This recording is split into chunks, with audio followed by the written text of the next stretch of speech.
The following is a conversation with Kyle Rojas from Avel. Kyle and his team at Avail are working on an essential problem, which is maybe not in the spotlight of the current industry. And in essence, it's how to ensure that a world of 1,000 blockchains remains accessible, verifiable, and permanent for everyone. What did you take from the military with you around the leadership, around risk in general, which you can apply into the crypto space at the moment? Yeah. And just to cover all those bases, so I joined the military at 17 years old, so I was a kid, and I grew up a very poor kid, single mom, and so it was as much out of necessity as anything else. And I was just a partier. And then I met my wife when I was really young. We got married really young. We've been married 19 years now, and she got kind of whipped me into shape. But then once I started just like seeing that I could get applauded, get awards, get the dopamine, because I'm very ADHD in my brain, get the dopamine for doing something good. I took all the energy I was doing, like putting towards negative things, partying and just excitement, just adrenaline, and I started putting it towards work. And so I did that for 12 years and did actually really, really well. Got very high rank at a young age, leading 100 people at home, 100 people, a little under 100 people in combat. And then I had, after that, got out, got my MBA. I did 7 years or so at Goldman Sachs. And then I could tell more of that story about the transition. But the question was, what did I learn from the military? Is that it? Or what did I learn from the Exactly. military that still resonates today? I would say, like, what is the main lesson you are now applying in the crypto space? Yeah, I would say the lessons I learned that I apply to life as well as crypto. These lessons served me well at Goldman. It's why I was very successful there and now in crypto. The first is like integrity, like doing exactly what you say. I have 5 lessons for my kid, and I'm going to keep adding. I have 2 kids, a 9-year-old boy, which I talk to him about these lessons, and a 5-year-old girl, which I'm going to talk to him about them. But the first is just do what you say, meaning always have integrity. Show up at the right time. If you say you're going to do something, always do it. And that's it. You don't need a promise. You don't need a contract. If you say you're going to do something, you always do it. And that's for anyone. That's for friendship. It's for my wife, my kids. And so that's paramount. Like integrity is everything for me. I don't tolerate people who lie. I don't tolerate myself. And so integrity is really everything to me. The second is being comfortable with being uncomfortable. In the military, you're in a lot of very uncomfortable situations. And if you learn to love the pain of it, because I've realized that the only way I've become better is through painful moments. And so being comfortable with being uncomfortable, not only that, seeking out situations where you're uncomfortable, that's when you become better. And if you do more of those, the more you have, it's like a badge of honor, it's like a scar, then you just become better. And so I do think people that have never had anything uncomfortable in their lives aren't as robust. And the people that have gone through pain and come out the other side alive and intact mentally and physically, they're just stronger. They're just better. I wouldn't say better, but they're stronger people and they can endure more. The other one I'd say is learn to run through brick walls. And obviously that's a metaphor, but it's like when you reach something impossible, you don't say, all right, here's a brick wall. You just like fucking run through it. And obviously that's a painful experience. And if you can't run through it, meaning just do the work over and over every minute of every day you're awake, then you find a way around it. So you don't always have to run through it. You can climb over it, go around, dig under it, but just like, and now it's the same thing of being comfortable with being uncomfortable. I go and find brick walls. I find seemingly impossible things and I fucking run through the brick wall. I love that. And that's what the military taught me. I guess I taught myself through the military because there were a lot of very hard things that I did, very uncomfortable things, seemingly impossible things. And I learned to just never say I can't do something. This is very, very interesting. Like, in essence, like I was thinking, like what you said at this moment, in essence, these are like 2 traits which take people with you. When you're leading with integrity, this is like the prerequisite that you take people, not through hierarchical power, that you say, like command what you want to do, but through like transformational informal leadership, also elements where they see you as a person who can trust and move. And this is like in military, I can imagine like the most important element, especially if you were in combat situations. And then the second part is basically being in forefront of huge disruptive changes where you actually don't have a playbook how to manage this Yeah. situation. Yeah. I really can foresee the importance of those elements. Yeah. But Kyle, why did you leave military? I mean, you managed to get a quite successful and impressive career there. Why did you move up and continue building your what I usually see is like people do a career in military then end up in politics even or something like that. You went in a very deep opposing direction. Yeah. So a couple different reasons. First and foremost, when I was in kind of the operational arena, I was supporting tier 1 kind of special operations folks in the intelligence place. I was gone 7, 8, 9 months a year, which I freaking loved. It was awesome, but I didn't have kids then. And my wife, whom I met and married in Okinawa, Japan, she was in the military. She got out, got her engineering degree while I was all around the world. When she got out of college, she got a job offer from an big oil and gas company called ExxonMobil. And again, I was gone 7, 8, 9 months a year, leading like close to 100 people at home and downrange. And I was doing some pretty crazy stuff, which I needed to check that adrenaline box. But right out of college, got a job making like 50%, meaning 150% of what I was making, 50% above what I was making right out of college. I was like, shit, man. So that's one reason. That's one reason. Another is that I knew I wanted to be a good dad because I grew up mostly without a dad. And so I knew I couldn't be a good dad if I were doing what I was doing. And God forbid I would have, gotten hurt or killed.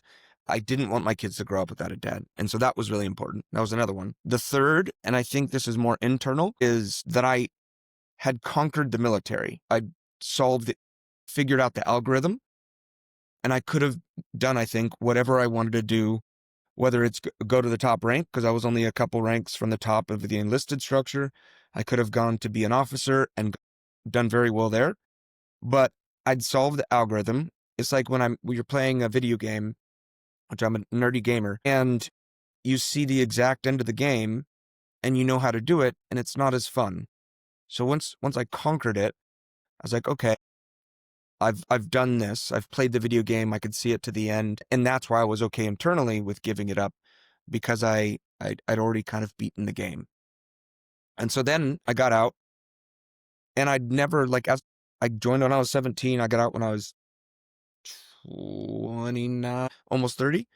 And I'd never been a civilian adult. I'd always been a military person, raised in the military. And so it was super scary. And that excited me. It was really fun. So those 4 things all enabled me to say, all right, I'm not quitting, because I don't like quitting anything. I've conquered. Now I can let my wife go. I'm not letting her do anything. It's like, she's the boss, obviously, in the house. But it's like, now it's her turn to go be really successful, and I'll figure it out. Like, I'll find something else to do, to keep building, to keep challenging myself. So that's how I was justifying it externally and how I justified it to myself internally. I understand that this is most likely the reason why you then were looking into the finance industry. The compensations are better. It's a very new field, a new challenge. But nevertheless, like when you entered into the finance industry in Goldman, I can imagine the culture is very, very different. Like this skill set, what you were bringing, like with integrity and so on, it's maybe not the most important element there. And you had to do a lot of learning. Like, I mean, this is a very different world, and it's a different kind of pressure you're entering. How was your experience when you entered there? Like after 12 years, it's a huge time period. And you are not entering in a slow pacing culture. You're entering a different, very aggressive culture with different value norms.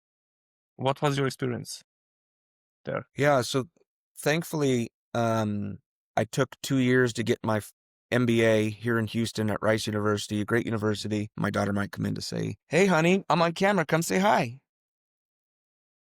Ellie, you interrupt. Every time you interrupt, you got to come say hi. Come on. Hurry. They're waiting. They're waiting. Come on. This is my daughter and my one son. I love Hello. you, honey. He is furry. So sweet. Doggy. He is a What's the doggy. name of the dog? What's the name of Percy. Percy? It's Percy. Perseus and Rojas. Very, very beautiful. I love you, honey. All right, so I had 2 years at my MBA to like figure out how to be a civilian, which I was always a veteran. And I did my internship in oil and gas. I got a really good offer there. But even then, I looked around and I saw people in that industry. I saw people at that company. And even before I like did the full-time job, I figured out the algorithm. I did the mental simulation. I knew exactly where I'd be, what I'd be doing, what I'd be making in 20 to 30 years. And so I was bored already at the very beginning. And so usually when you get your internship, you take the full-time role. My second year at my MBA, I was like, I need something more challenging. I need something to stoke my dopamine. And so I ended up just going for the toughest thing, which was getting into finance as a second year MBA. And then I got into Goldman Sachs. So to your question, then I got into Goldman, and it was full of, again, I grew up, pretty poor, mostly raised by a single mom, and all of these people were private school rich kids. And then they were private school rich adults that had all the huge networks. And I was like, and any military, which there were very few military, they were all officers. So it was very different. I came in as this like poor kid, which I loved. I was like, fuck yeah, this is going to be tough. It's going to be hard for me. And the attrition rate, which means people who get fired or drop out at Goldman, is extremely high. And I loved that. I love, all right, this seemingly impossible for me. And I ran full speed. And usually people get kicked out or fired within a year or two. I learned a few things at Goldman. One is that composure overcomes history for a person.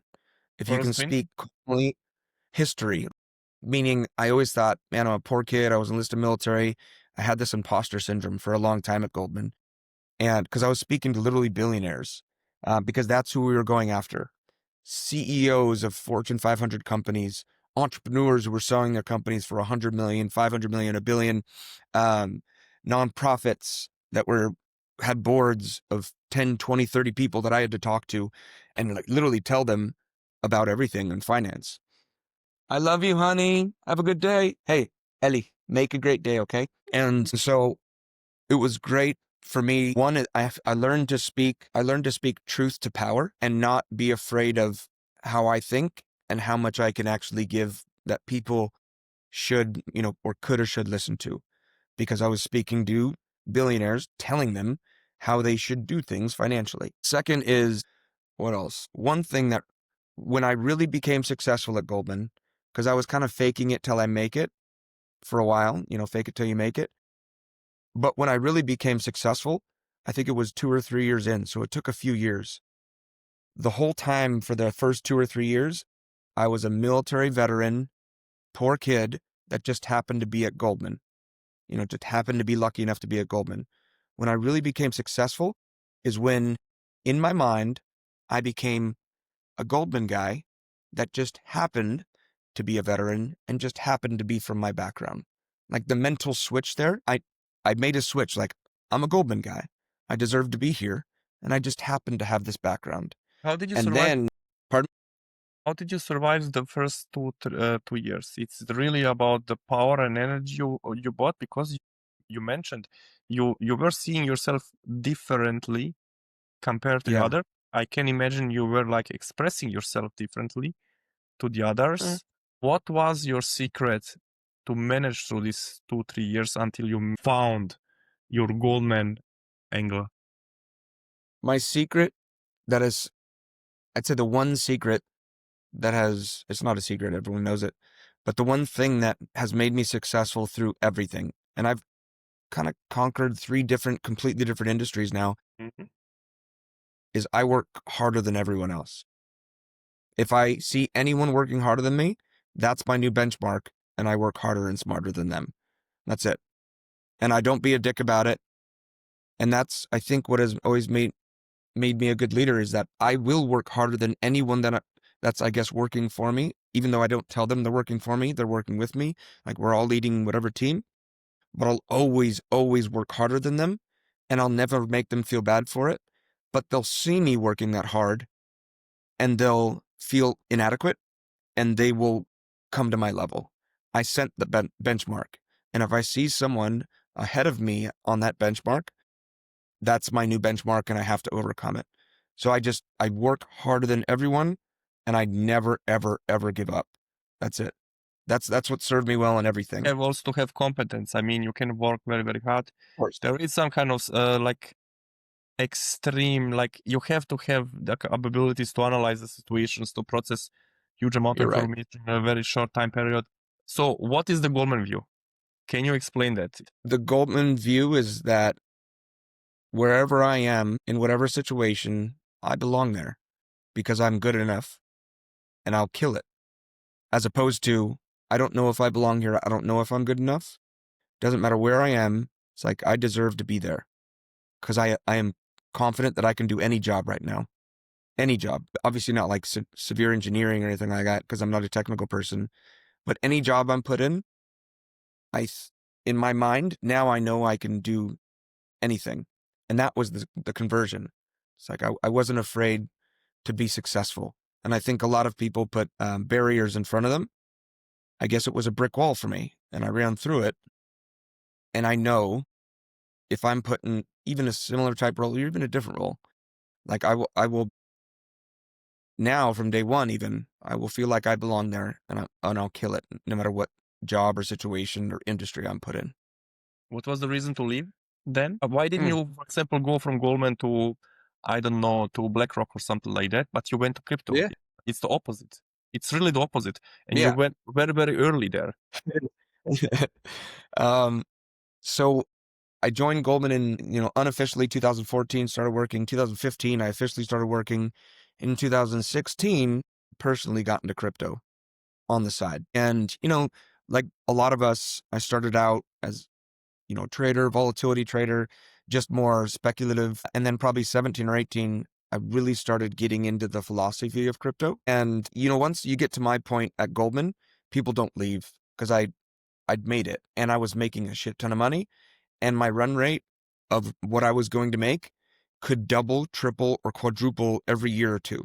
And I was already making a lot of money. And so while in crypto, personally, I became a total nerd, because I'm a big nerd anyway. Like, I love sci-fi, fantasy. I just love anything that's intellectually stimulating. And I love philosophy in general. But then I really started to pay attention of like what crypto can do for the world. And it's really all about a lot of things, but incentives. I'm a big incentives nerd. If you fix the incentives, you fix the world, in my opinion. And crypto is a way to do that, not was.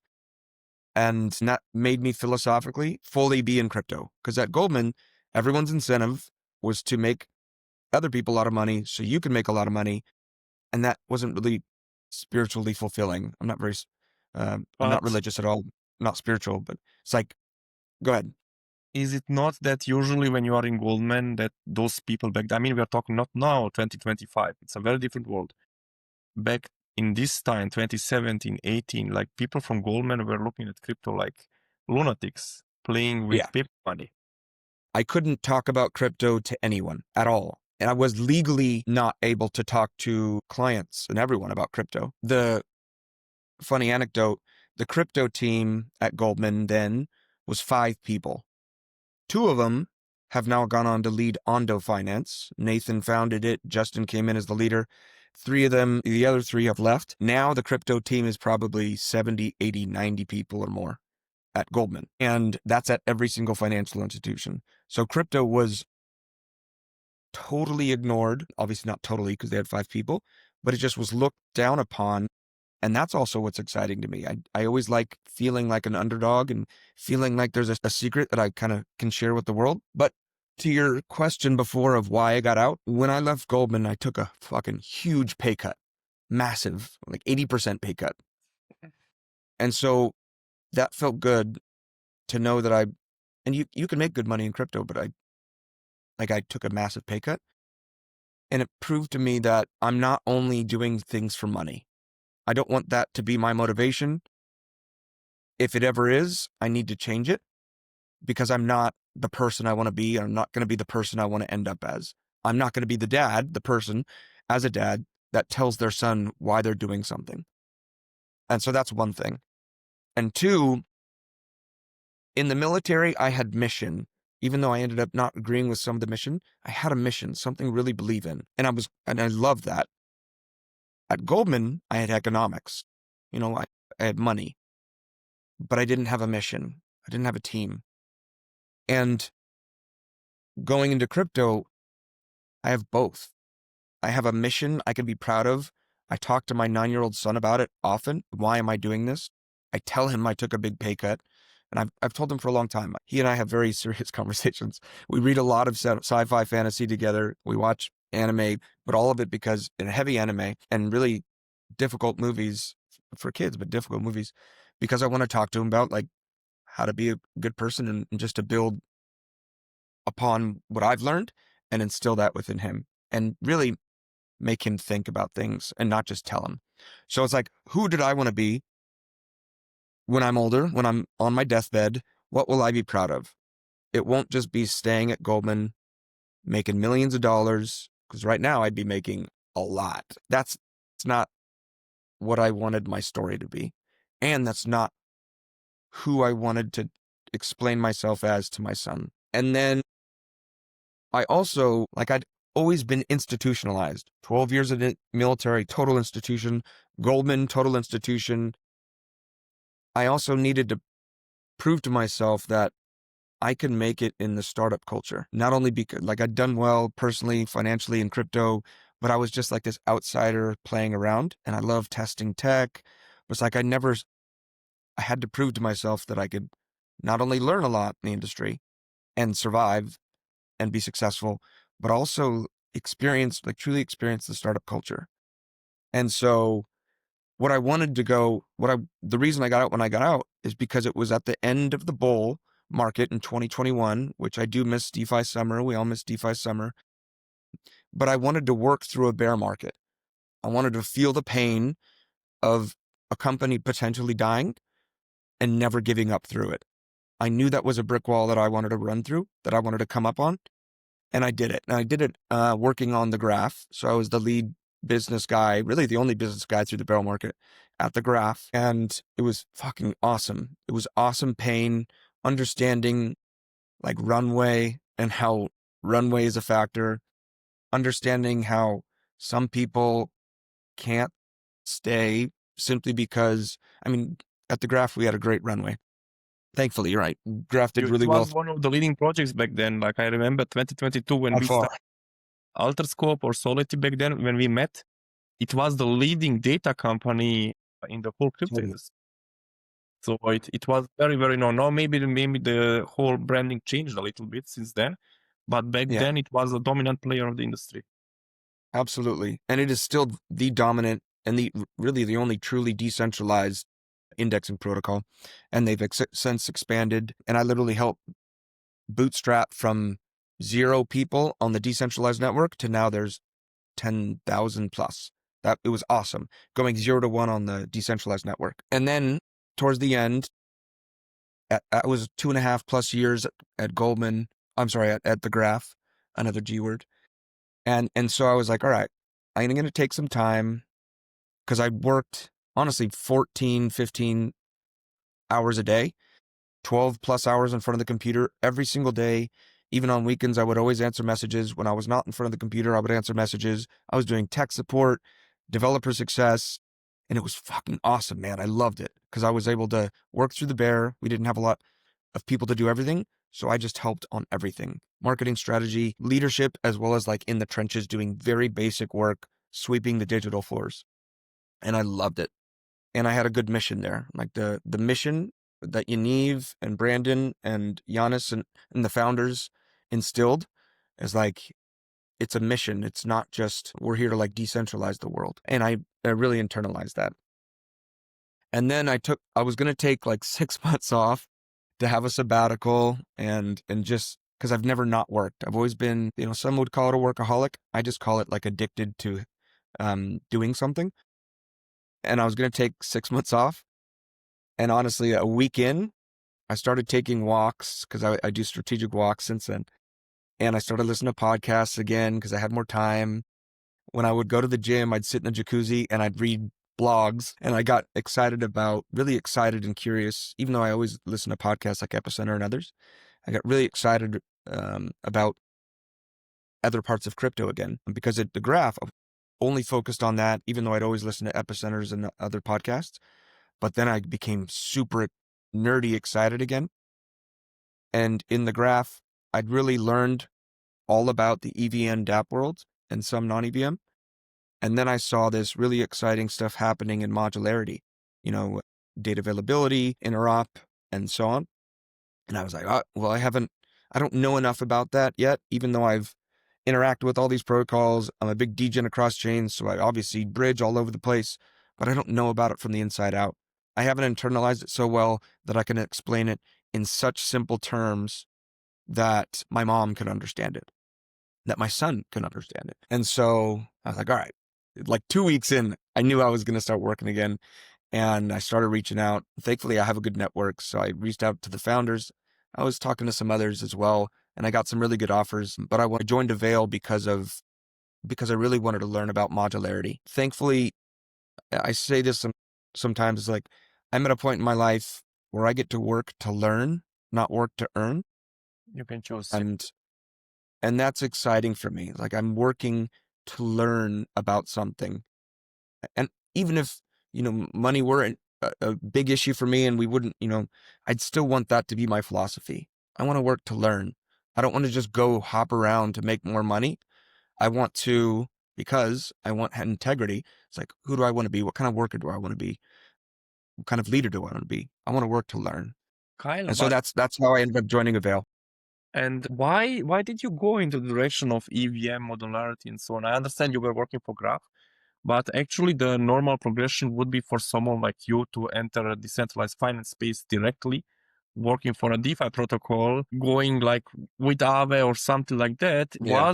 Was your Goldman experience the point where you said, this is too extreme, it's too early, I don't want to touch that, I want to build the infrastructure rails first and go into DeFi maybe at one point in the future or through Avel? Or was it just the reason that you were so saturated with finance in general that you were looking at more deeper tech opportunity, and that's the reason why you ended up in Graph and Avail? Because if I would look from outside, I would say immediately, okay, this guy Goldman, the next logical step is obviously Aave or something like that. Yeah. If I were writing a career and it only concentrated on building from previous experience to go to the next thing, that would have been the logical next step. I got much bigger offers than I had at the Graph at exchanges, much bigger offers with VCs, like much bigger. And I didn't take those because I wanted to truly understand again for the third time what it means to, like I said, when I became very successful at Goldman, it's like I was the Goldman guy that just happened to be a vet.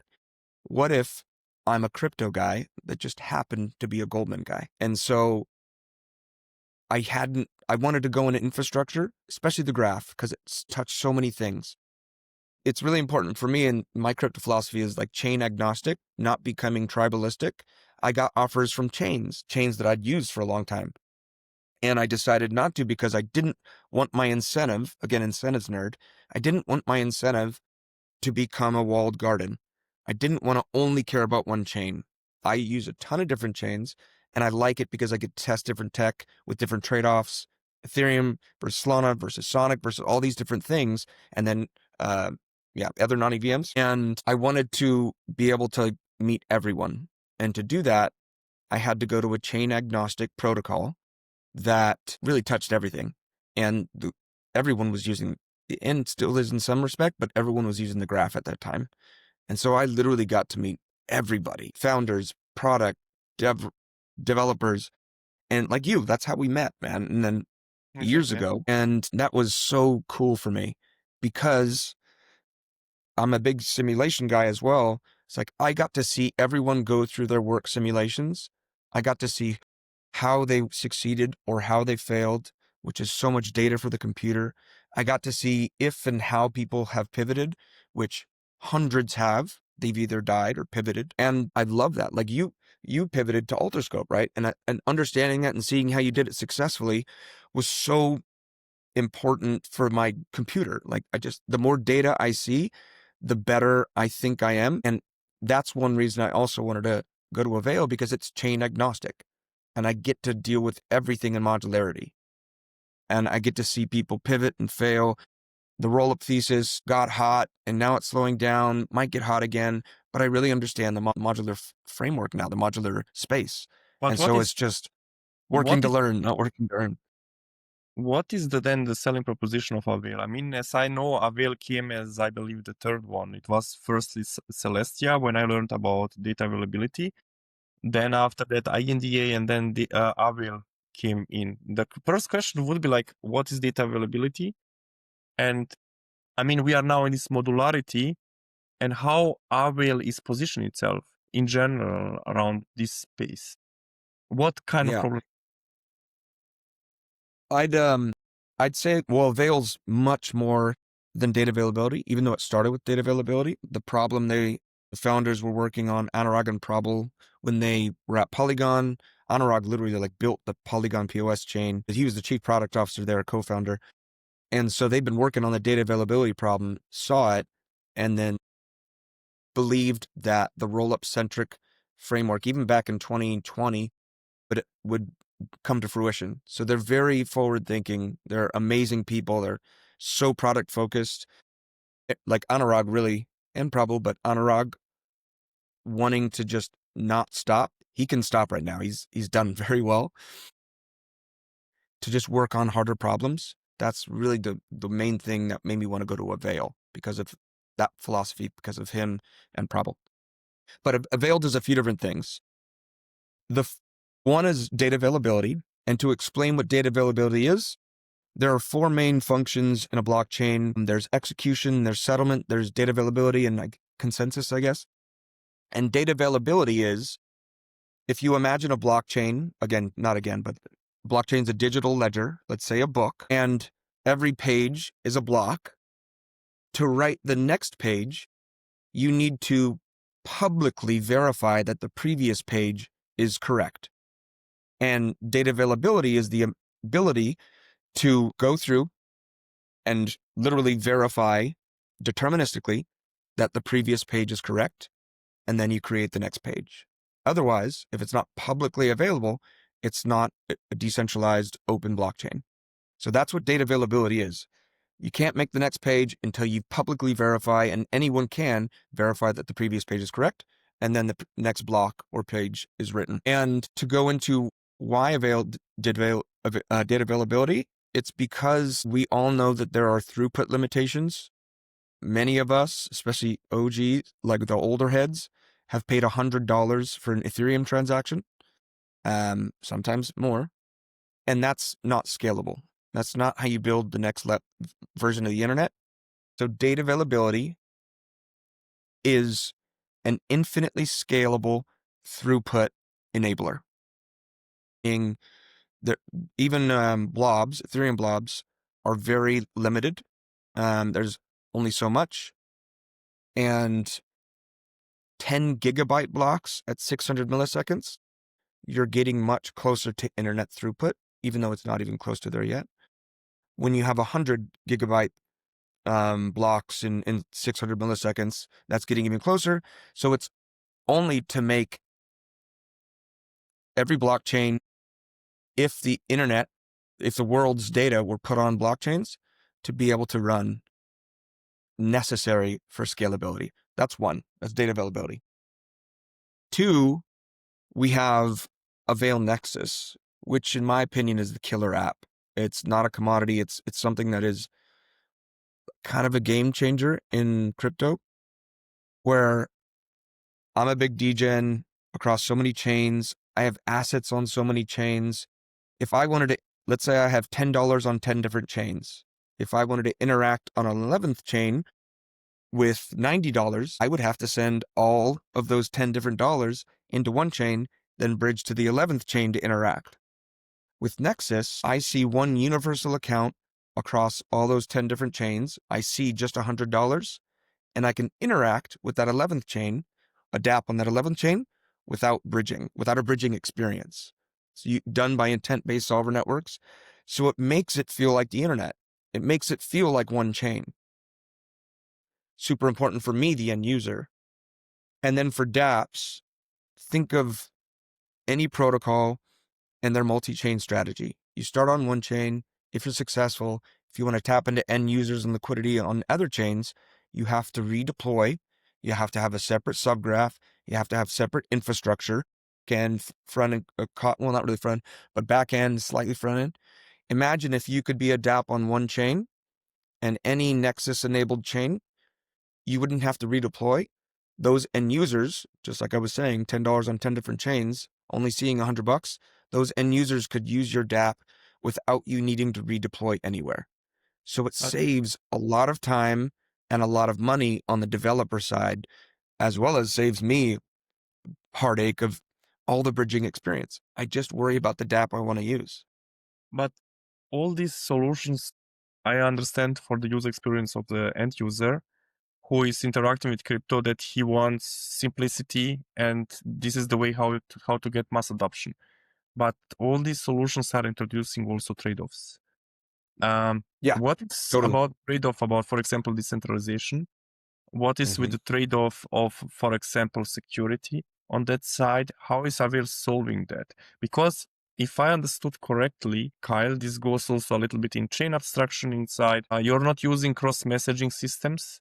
You're using really like bridging under the hood. If you want to get in the end the money there, like you're introducing a lot of complexity there. How Avail is dealing with that? It's really based on the solver networks. You have to trust the solver networks. What are solvers, just for the audience? Maybe they are not deep in the space. So let's say there's some transaction, or I want to buy something on a different chain and I don't want to have to bridge. I put out the intent and someone solves that problem for me. They are solvers. They literally, yeah. So they're kind of the network of people that say, oh, there's this problem across all these chains. I'm going to solve that problem for that person, take the risk of it, and then they don't have the UX experience of having to do what I did. They are literally solving intents on anything. And that's one example. They could solve any different problem across any different things, but that's one.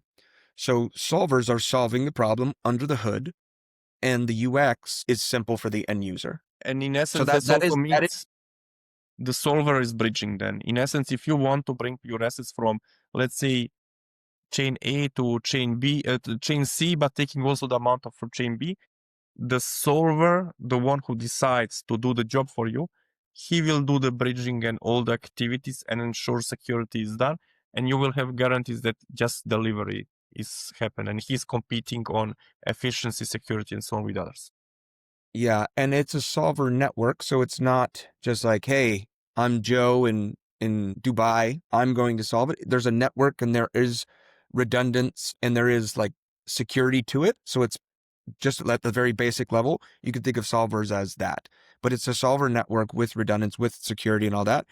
But there are trade-offs, because to make the UX easier, something has to happen under the hood.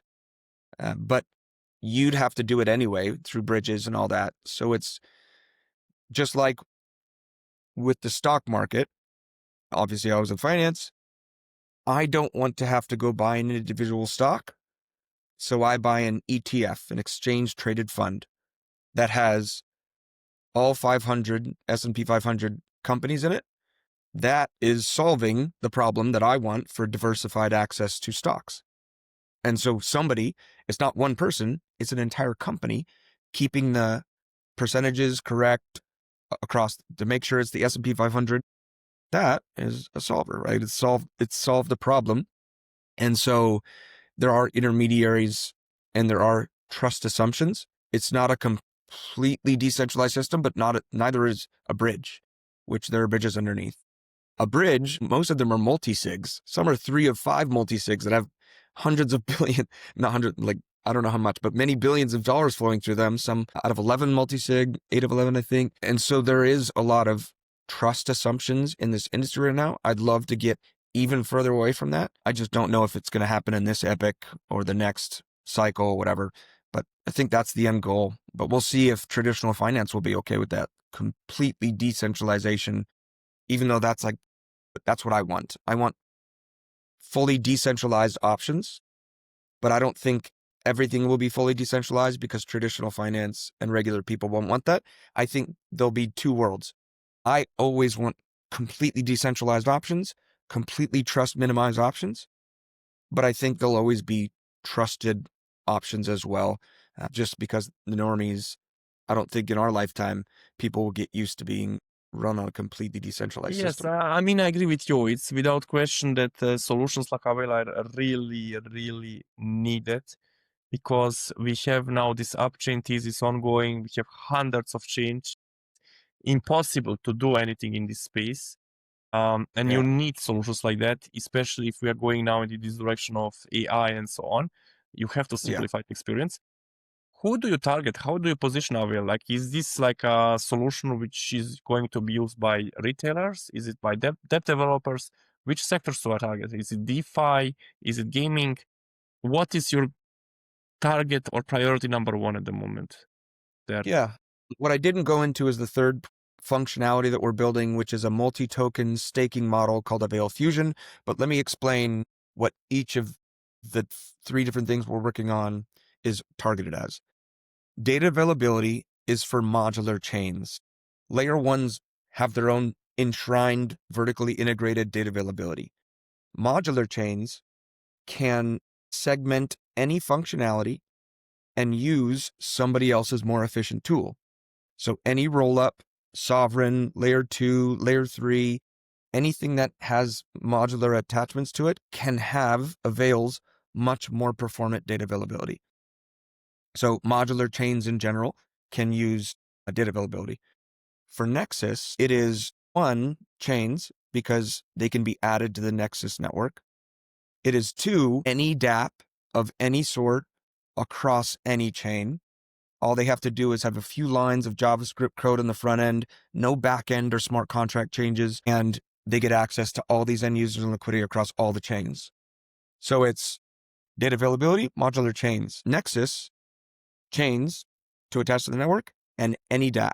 And it doesn't matter about what vertical they're in. If there's right now any swap of financial asset, that's it.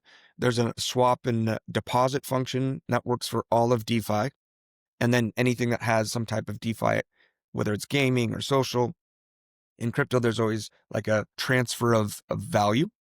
And then there's the mint and burn mechanism where you could do for stable coins. Obviously, stable coins are going to become massive. And if you can have a stable coin across any chain as opposed to one chain, that's very important. I do think stable coins are about to go to trillions of dollars with what's happened with the Genius Act in America and how bullish America is on what stable coins can do for treasuries and so on. But then that's the beginning value. I think eventually what we'll get to at Avail is not just financial value, but anything that can be transferred, such as data. Because data is not permeable across blockchains. Information isn't permeable. You have to bridge it, like subgraphs can't talk to each other across chains. And so eventually, maybe everything will work that way, meaning everything will be permeable. Everything will feel like the internet. If you think of how the internet evolved, it went from like these central machines to this totally modular, where there's tens of thousands of internet companies all doing function-specific things. You could think of them as app chains. And then when I go to Amazon on my phone, I click something from Amazon, that immediately triggers in a warehouse somewhere, it triggers the payment, like Stripe or whatever they use. It triggers the credit card company. All these different things happen in the background. But really, my experience is I'm buying, all this stuff immediately happens electronically. Then the supply chain kicks in and it all just shows up at my house, sometimes same day or tomorrow. That's the UX we need to get to in crypto. And this is a natural and I'd say necessary evolution to help us get there. We need that experience. Why do you then go in the direction of multi-staking? Like, I mean, these are like, I understand the idea of data availability. I understand now the concept of Nexus. Why the multi-staking then element was introduced by Avail? Two reasons, I'd say, and there are more, but two reasons. Whenever you have something that's securing something, you need economic security. The biggest trade-off for not using Ethereum data availability, even though it's limited, transactions can be costly, is economic security. ETH has a massive economic security moat. And so the trade-off is you have lower amounts of security securing the Avail or any other ecosystem. With the multi-token staking model, people won't only stake Avail, they'll stake Bitcoin, ETH, Sol, all these different battle-tested layer 1s, layer 2s, all the different roll-ups or dApps using, and that adds to economic security. We could even likely create kind of an AVS style through Symbiotic or something else to have shared economic security. So that's one. The more economic security, the better. Two is that imagine if you have more than enough economic security and you could make that economic value productive. You could use that to bootstrap rollups or dApps, and they rent it out. And as they rent it out, they give some of their economic value and token to the stakers that are on Fusion or the multi-token staking model. There's still a lot of design choices the team needs to make about how that would work. At the very basic side, it's economic security. So those are the reasons. So in essence, you are going in a competition with Eigenlayer and Symbiotic, if I understood correctly, with Avail, with Fusion. No, actually, we'll probably work with all of them. Meaning we could use Eigen and Symbiotic to make Avail even more economically secure. But in the end, like, let's say like this, like, I understand this concept in crypto and I hear it very often. There is no competition. We are all working together. And maybe this is true.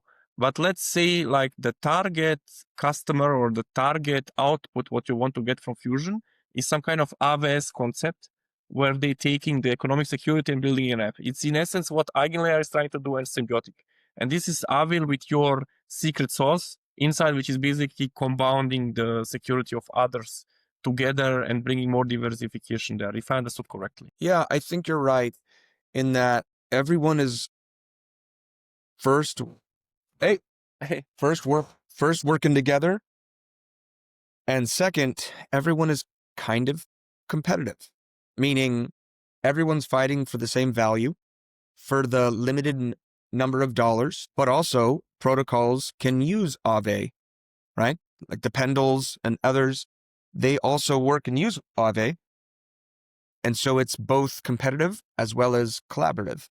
So in that sense, yes, any technology that does anything that anything else does is not only fighting for the same dollars, fighting for the same people, it is both collaborative and somewhat competitive. So I agree with you there.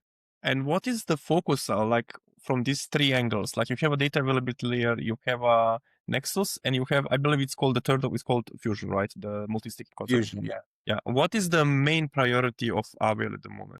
Data availability has been live since July of last year. It's full steam ahead. But I think Nexus is the biggest focus right now because of the TAM, the total addressable market. Data availability is only for a very small hundreds of modular chains. Nexus is for every single dApp on any chain. And it's for every single chain.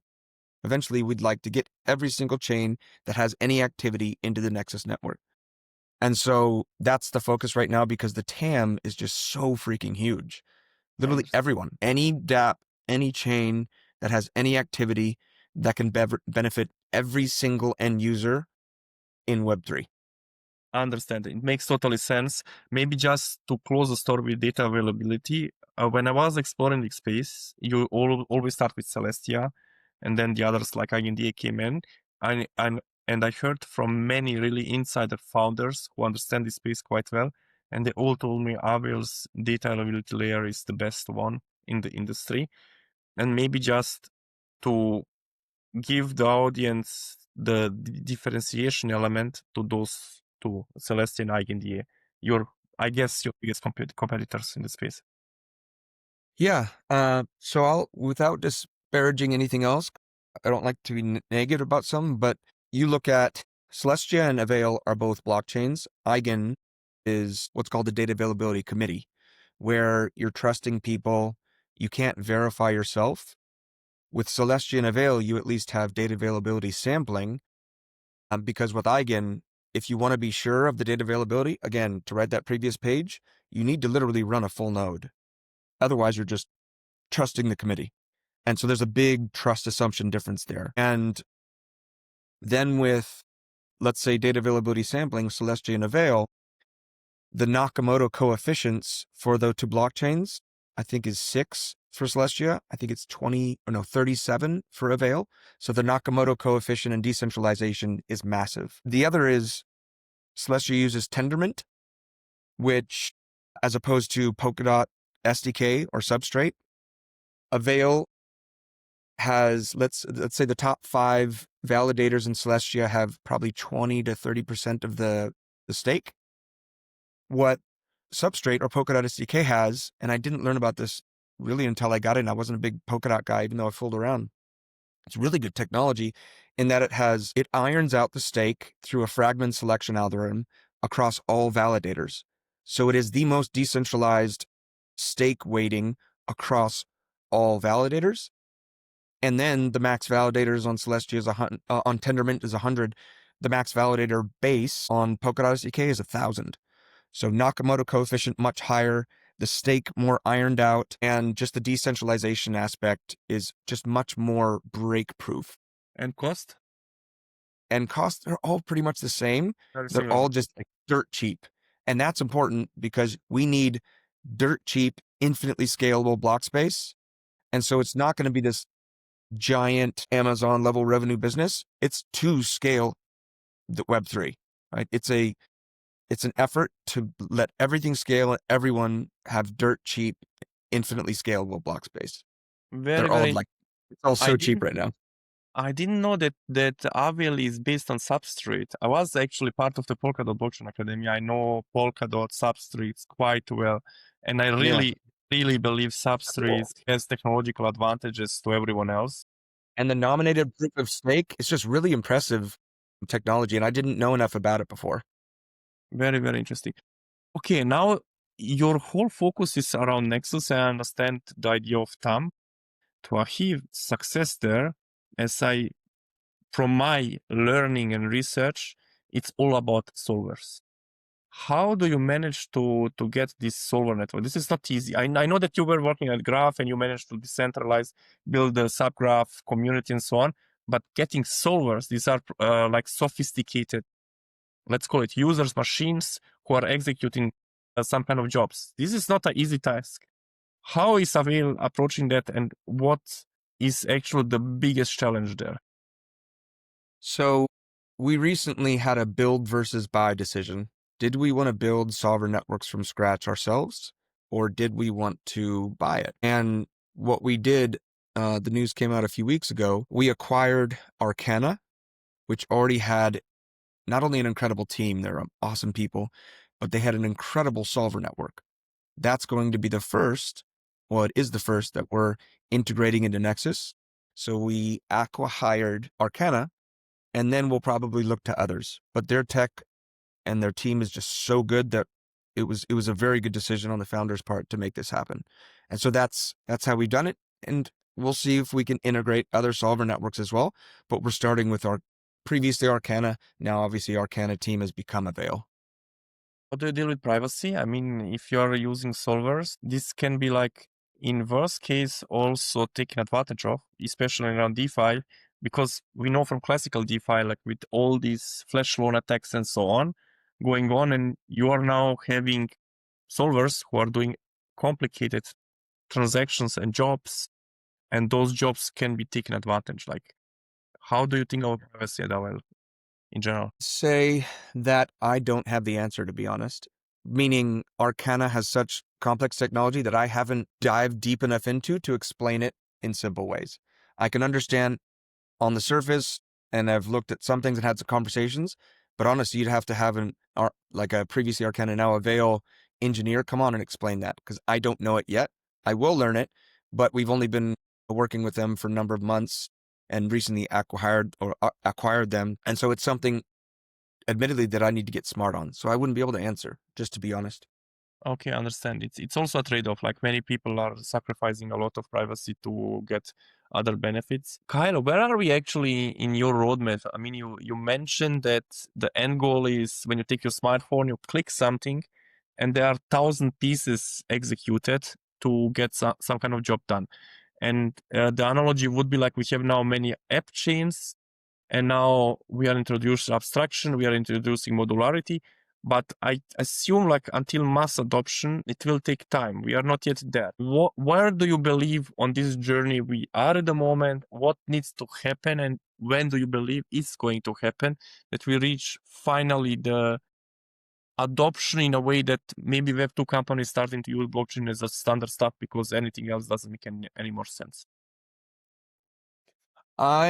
Because of the difficulty of building on decentralized networks and bridging and UX, I think we're still in very early stages. I do think we'll iterate and take baby steps to getting, like, we'll start with stable coins on chain, which will be like global treasuries. We'll see other treasuries take on things, but I think it's just more financial adoption right now. I don't think the UX is going to get to the internet, maybe even in my working lifetime. Let's say I stop officially working at 50 or something like that. I'm 40. I would be very surprised if Web3 felt like the internet by the time I'm 50. It's just a very, very difficult problem. But there's enough money and brains and now attention of people working on it that I think in my lifetime, we will get there. If I were a betting man, I would say that Web3 won't feel like the internet by the time I'm 50. So that means we're still very early in the roadmap to complete Web2 style UX. How does this fit in this whole AI situation we are into? Like I love AI. We can talk about AI all day. the issue is like we have the analogies which we know from the last 20 years, but it feels in parallel everything is kind of breaking. Everything's kind of changing, and I can feel like verifiability is going to be a very huge topic in the future. And this AI is really creating a lot of disruption also in the data crypto space. How is Avail positioning itself? How do you see like who is going to be the users of Avail? Is it going to be agents who are attracting retailers? Is it going to be debt solutions who are building B2B and they need just advancement on their technology? They don't want to rebuild their everything. Where is Avail in this whole situation, what we see at the moment in the space? Yeah. I'd love to talk a little bit about AI separately, but on that, an agent is essentially doing what a person could do. So yes, it could and probably will use Avail technologies. So it's anything that anyone would do, whether it's chain, dApp, or end user. An agent is literally just an agent of someone else or something, and it will act as a person would. And so, yes, it'll use it in the same way. And like we're already working with building some agents with some really cool companies to test out, integrate Nexus so that it can interact for people, again, across any chain. It can go find the best solutions at all times, 24/7, and then interact as an agent on behalf of someone else. So yeah, it'll be anything. Potentially, like solvers could be agents, right? In this case, like Yeah, agents could be absolutely. also solvers. Absolutely. I think anything that moves, like any car, airplane, whatever, physical object that moves will eventually be autonomous, and driven by AI. And then if you think of the, not metaphysical, but the digital, anything that moves digitally probably will be also done more efficiently 24/7 by AI. So in my opinion, AI will do anything that moves digitally or not, will probably be run by AI just because it's more efficient. It's faster. And I think that's the inevitability. I think it will happen in my lifetime too. Do you believe like crypto is like your honest opinion? Mhm. Crypto and AI are fitting together. Crypto makes sense in the world of AI. How do you see that? I see them separate, but not mutually exclusive. I do think the world's finances are more efficient on chain because it's 24/7 without gatekeepers. You don't need to call a bank and only have 8 hours and they take 2-hour lunches. It's just more efficient. It's global. It doesn't take 4 days to settle a freaking transaction overseas and a bunch of different gatekeepers. So it's more efficient. It's less costly. It's literally just smart contracts. I think everything financial will be on chain eventually. It's just the smarter way to do it. And then AI will interact with everything financially. And so therefore they have to interact together. That's it. If they want to retrieve any information that's online, eventually on chain, they have to interact with Web3. So yeah, I think they're not mutually exclusive, but they aren't completely not intertwined, but like they're not completely the same. They're doing different functions. I guess also payment systems are going to be needed from crypto industry anyway. If we have some kind of agentic economy, makes sense. And usually, like what I always like get as the answer, we are now in a very huge wave of AI coming in front of us, and at one point we will see the problems and consequences of AI, and then crypto will enter and start resolving the issues. As you said, finance should be on chain. We should have payment systems which are not controllable by potentially AI companies. And then we may have to reshuffle the whole economy around what is happening in the space. Yeah. Okay, I kind of get the idea. So like, if I, like we had many conversations, like I believe we met in Cannes, then we had a few video calls. I kind of, if I would have to position Avel now, somehow I would say like the closest one would be something like Eigenlayer. Because you're building the staking risk-taking mechanism, you have a data availability layer, which is yours. And now you're building this bridge. I believe they are also doing something like that, but you have your own case. It's not they have this Eigencloud idea and so on. You're now focusing on something else, but you have the elements there. It's not far away. It's really not far away from them. Yeah, it's cool because it's so different and I get to learn about so many different things. Data availability is obviously, there are competitors there. Interop and chain abstraction and what, there's also other aspects, is a totally different animal with a bunch of different people in the place. And then you have this like multi-token staking or, for Eigenet staked ETH, and that's like the AVS world, this economic security world. And so the TAM of each is different, and then they all kind of work together. So it's so cool. I get to learn so much about different What I things. really like in this whole situation is that we have now actually, okay, one thing is tech. Everyone's solving the problems in one or other way, but it's the approach which is interesting. Avail is betting on the solver network. In essence, like solvers are built also there around Eigenlayer, as I remember. But the question is like, who is going to succeed? What is the go-to-market? How do you manage to get success there? And where are you putting emphasis? Exactly. And it feels like if you manage to get network effects and stickiness there is no reason for them to run this anymore. And then it's a repositioning of them around the solvers, and they have to do some other stuff and so on. I really, really see that. And how, like maybe just like an insider, I always like to know that what is happening around Polygon at the moment. I mean, I know that you mentioned that your founders are coming from Polygon. Polygon is having a huge reorganization and huge adjustments. What I saw so far over the last 6 months. Is your team still connected with them? We're not. I mean, we work with them. They have the Polygon CDK stack, and then now they have this OP, I think a Geth iteration, and then they have Aglayer, which can use Nexus. There's a lot of different things, but Aglayer has backend changes where Nexus is front end stuff, so they're complementary. But I was an early Polygon dude personally, and loved fooling around with it a long time ago, and I still have obviously a lot there, and I still interact, but I haven't paid enough attention to what they're doing besides just seeing what they're doing with the stack, with Aglayer. I'm not sure, to be honest. They also launched Katana now, and this is like very interesting to observe. I mean, the case makes sense, basically making the assets productive, but the reason is very interesting to understand why a new chain compared to POS and the Aglayer thesis. Yeah.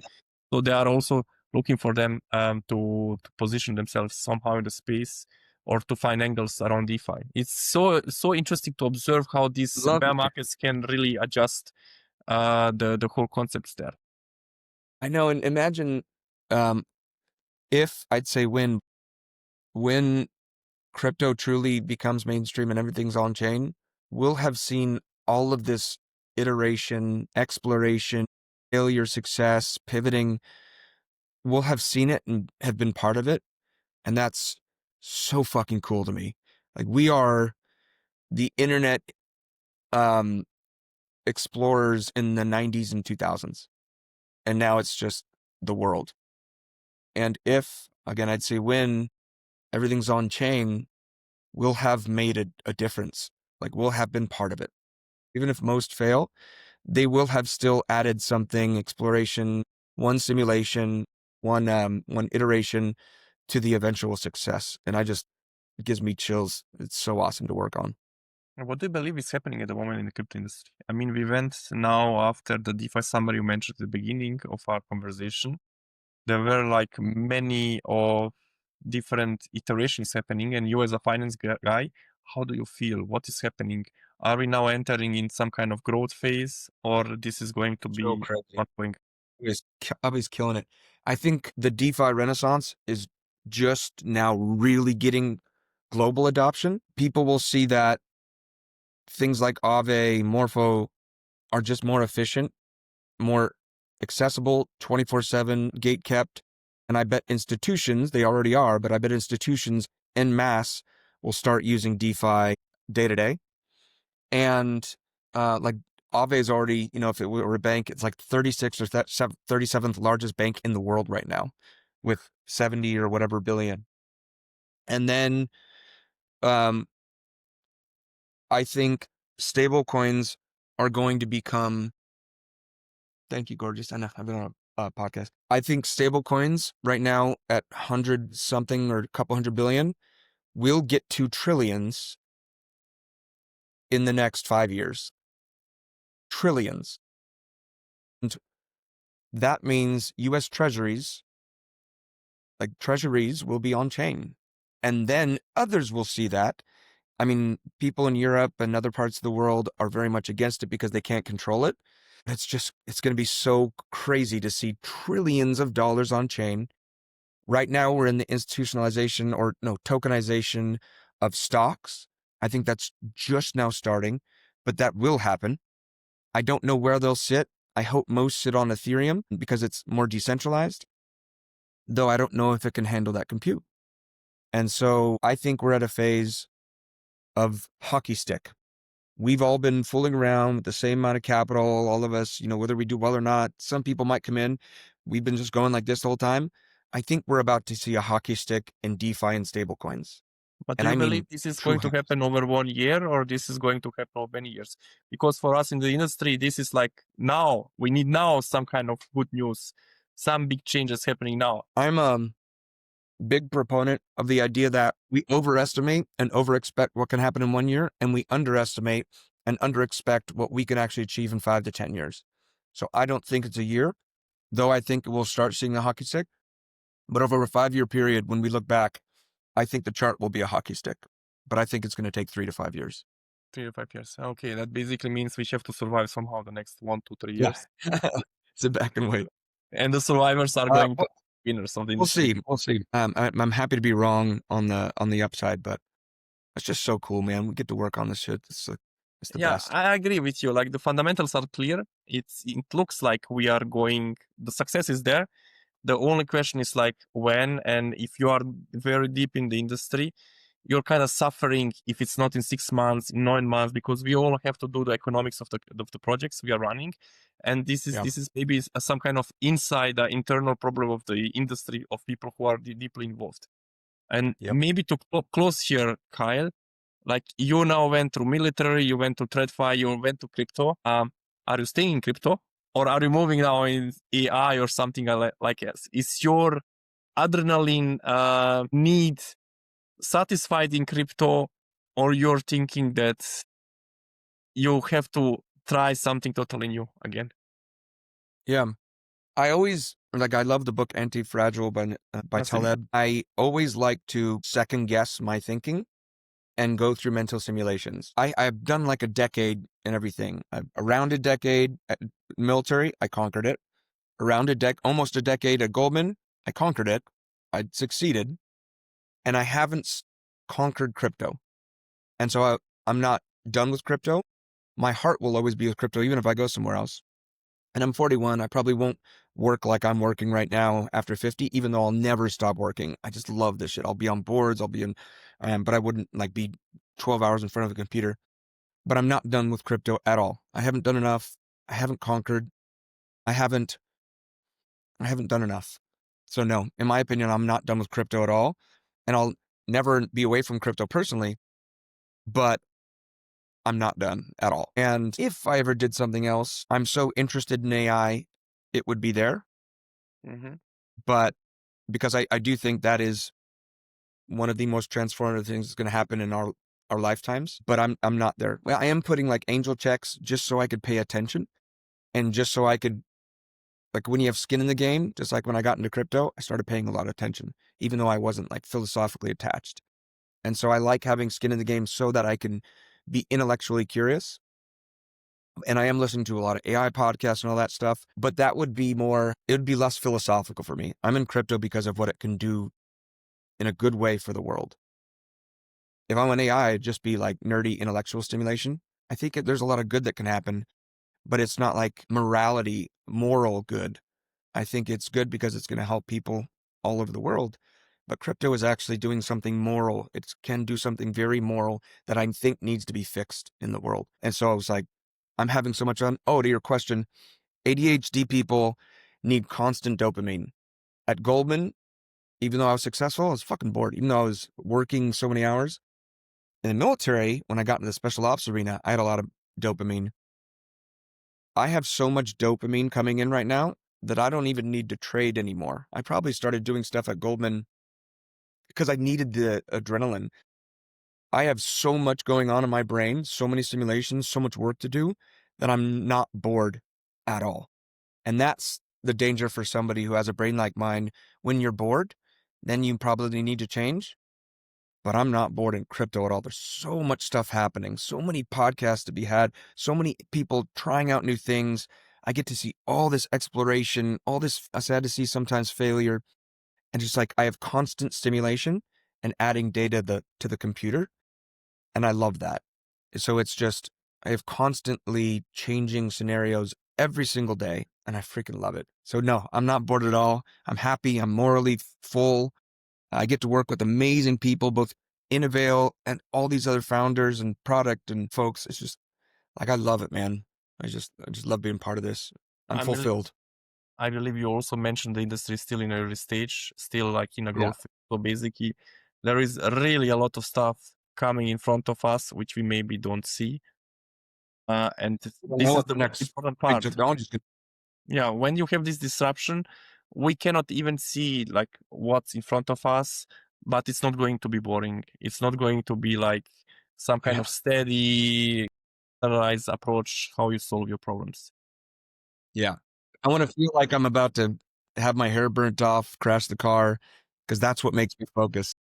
And we will see like how AI goes. Like in essence, these two industries may merge, or this could be like two poles coming together. I would love to have more AI people in the crypto industry and more crypto people in the AI, because I believe there are many complementary things which both sides can bring to the table to get, in the end, for the end user, for this population, a progress. And this is all about what we're doing here. It's not some kind of game what we are doing for ourselves. It's really to bring the humanity forward, to change actually the way how we are interacting in this world. Yeah. If you want someone that is I have a couple people you should meet that are doing AI and crypto that I know well. One of them's Crystal Buchanan that has founded Chat and Build and non-fungible agents. And she has built other things in crypto and before was in Web 2. Another is Sam Green, who's a founder at Semiotic. He did all the AI stuff at the Graph, and now he built Cambrian Network with some founders. Those are two people. If you want to learn about what's happening in AI in crypto, you should have them on. They're amazing people, great people, fun to talk to, but they'll have a really good finger on the pulse of what's happening in AI. For sure. Thank you, Kyle. It was a very, very interesting conversation, and I really enjoy talking to you. It's Same, really like, it's not only that you bring like deep thoughts, it's like I really enjoy your energy. I really enjoy your way, how you look at the world, how you basically perceive everything. It's something which I really remember, like when I first time came with my CMO and we met with you. It was many years ago, I believe in Denver or something like that. And she immediately told me, wow, Kyle is so amazing, such a positive energy, so easy to talk with him. Awesome. And it's a skill set which is very rare in this industry. I really, really love how you're managing your career, and I will follow whatever you do. It was a real pleasure talking to you. Hey, man. Thanks for having me on, brother. Always good chatting. Thank you. Bye. All right. Later, dude.